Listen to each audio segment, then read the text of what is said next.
একান্নবর্তী বনেদি পরিবারে বিয়ে হয়েছিল আমার পিসির। দাদু ছিলেন রেলের উচ্চপদস্থ কর্মচারী। পিসির জন্য দেখাশুনো শুরু করে দিলেন আমার দাদু। পিসির যখন বিয়ে হলো তখন আমি খুবই ছোট। মনে আছে, পিসিকে দেখতে একসঙ্গে এসেছিল 15 জন। এতজন দেখতে এসেছে শুনে পিসি তো দারুণ ভয় পেয়ে গেছিল। সকাল থেকেই খাওয়া দাওয়া বন্ধ করে বসে আছে। সে কি টেনশন! পিসিকে বলতে শুনেছিলাম, আমি বাবা সেজে গুজে বসতে পারবো না, একসঙ্গে এতজন মানুষ আসবে, আমার ভয় লাগছে ভীষণ। বাবা, তুমি বরং আসতে মানা করে দাও। পিসির কথা শুনে দাদু বলেছিলেন, আমি ওনাদের কথা দিয়েছি বুবু, তাই আমার পক্ষে মানা করা সম্ভব নয়। আমার তো একটা মান সম্মান আছে নাকি? বুবু মানে আমার পিসি। ববিতা না বলে বাড়ি শুদ্ধ সমস্ত লোকজন বুবু বলেই ডাকতো। আর আমিও কোনোদিন পিসিকে পিসি বলে ডাকিনি, বুবু বলেই ডাকতাম। যাই হোক, পিসি তো কোনোভাবেই রাজি নয়। আমার মাকে বারবার করে বলে যাচ্ছিল, ও বৌদি, তুমি বাবাকে বুঝিয়ে বলো না একটু। মা শুনে বলেছিল, মাথা খারাপ নাকি, বাবার মুখের উপর আমি কথা বলতে পারবো না। দাদুর কথাই শেষ কথা। বাড়িতে সবকিছু দাদুর কথা মতোই হয়, তাই পিসির কথা কোনো মতেই টিকলো না।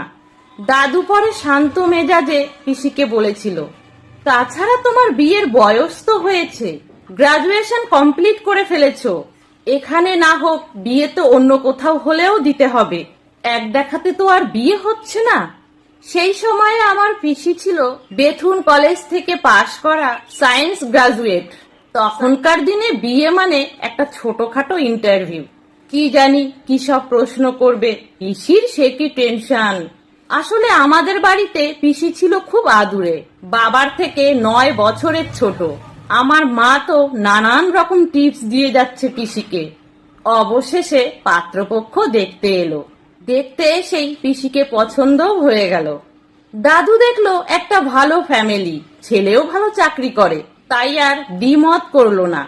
পিসির তো একটাই ভয়, অত বড় বাড়ি, তার উপর আবার একান্নবর্তী পরিবার, জন্ম মৃত্যু বিয়ে, 3 বিধাতা নিয়ে বিয়ের কথা কোথায় হবে কেউ বলতে পারে না। কপালে যার সাথে লেখা আছে তার সাথেই হবে। শেষমেশ পিসির বিয়ে হয়ে গেল। পিসি যখন শ্বশুর বাড়ি চলে গেল আমি তখন খুব কেঁদেছিলাম। পিসি আমাকে খুব ভালোবাসতো। মন খুব খারাপ হয়ে গেছিল আমার। পিসিকে তো কিছুতেই যেতে দেব না। মনে আছে, আমাকে জড়িয়ে ধরে পিসিও খুব কেঁদেছিল। পিসি চলে যাবার পর থেকে মনটা খুব খারাপ করতো আমার। মনে হতো বাড়িটা কেমন ফাঁকা ফাঁকা। আমি কাঁদলে আমার মা বলতো, তোর বুবু তো আবার কদিন পরে এ বাড়িতে আসবে, মন খারাপ করিস না। বিয়ের পর প্রথম যেদিন পিসি আমাদের বাড়িতে এলো তখন তো আনন্দ আর ধরে না। বিয়ের পর কি সুন্দর লাগছে পিসিকে। নতুন বিয়ে হলে সব মেয়েকেই সুন্দর দেখায়। দুপুরে খাওয়া দাওয়া সেরে ঠাম্মা, মা, কাকিমা সবাই ধরেছে পিসিকে তার শ্বশুর বাড়ির গল্প শোনানোর জন্য। যতই হোক অত বড় বাড়ি, একান্নবর্তী পরিবার। মনে আছে, ঠাম্মা পান চিবোতে চিবোতে পিসিকে জিজ্ঞাসা করেছিল, হ্যাঁ রে বুবু, ও বাড়িতে সবাই কেমন? শুনেছি তো বিরাট বাড়ি। পিসি বলেছিল, শোনো মা, যতটা ভয় পেয়েছিলাম ততটা কিছুই নয়। বাড়ির প্রত্যেকটা মানুষ এত ভালো যে বলার অপেক্ষা রাখে না। ভালো বলেই তো 35 জন মানুষ সবাই একসঙ্গে আছে। মিলেমিশে একসঙ্গে থাকার কি যে আনন্দ তা বলে বোঝাতে পারবো না। যাই বলো মা, খুব কপাল করে ওরকম একটা বাড়ি পেয়েছি। 35 জন মানুষ কি মুখের কথা রে? বাপরে বাপ, ভাবছি সেটাই। পিসি বলল, হ্যাঁ তার বলছি কি, ওখানে আশেপাশে মজুমদার বাড়িকে চেনে না এমন আর কেউ নেই। বাড়ির ছাদখানা তো বিশাল, বড় বড় ঘর, লম্বা দালান। সত্যি মা, এমন ফ্যামিলি পাওয়া খুব ভাগ্যের কথা। তোমাদের আসল কথা তো বলাই হয়নি, শুনলে আশ্চর্য হবে। এমন কথা শুনে পিসির মুখের দিকে সবাই তাকিয়ে আছে। জানো মা, আমার শ্বশুর বাড়ির একটা সুন্দর নিয়ম আছে। বউ ভাতের 2-3 দিনের পরের ঘটনা। বাড়ি থেকে সকল আত্মীয় স্বজন তখন চলে গেছে। আমি সকাল সকাল উঠে পড়েছি। বাড়িতে তখন অনেকেই ঘুমাচ্ছে। আমি স্নান সেরে সোজা চলে গিয়েছিলাম রান্নাঘরে। ও মা, গিয়ে দেখি আমার ডেপুটি ম্যাজিস্ট্রেট শ্বশুর বড় একটা হাঁড়িতে করে চা তৈরি করছেন। আমি তো অবাক। উনি চা তৈরি করছেন দেখে আমি ওনাকে জিজ্ঞাসা করলাম, এ কি, আপনি কি করছেন? শ্বশুর মশাই আমার দিকে তাকিয়ে বললেন, চা করছি বৌমা। চা আপনি কেন করছেন? এটা মোটেও ভালো দেখায় না। সরুন সরুন, আমাকে দিন, আমি করছি। শ্বশুর মশাই হেসে বললেন, না বৌমা, চা তো আমাকেই করতে হবে। কেন? আপনাকে করতে হবে কেন?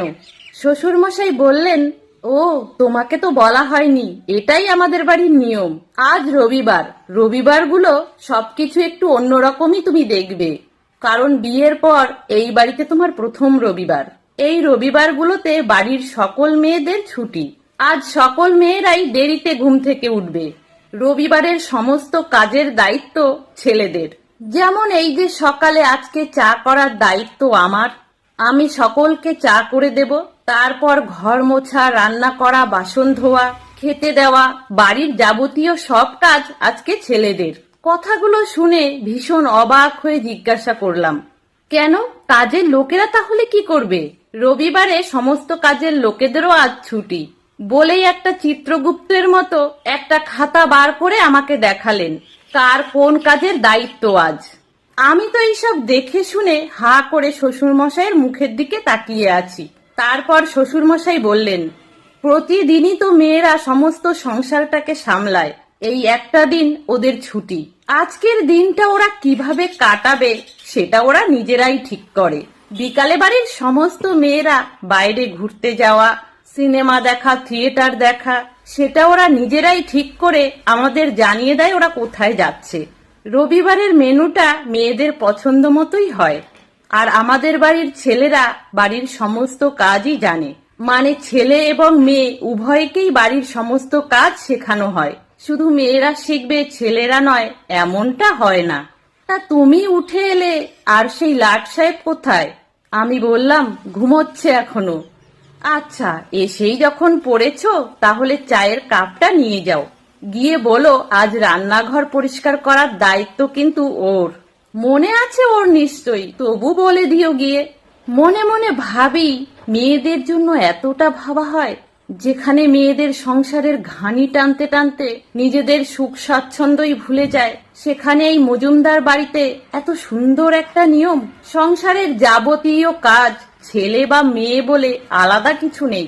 অপূর্ব ভালো লাগায় মনটা ভরে গিয়েছিল আমার। তারপর থেকে আজ কত বছর কেটে গেছে।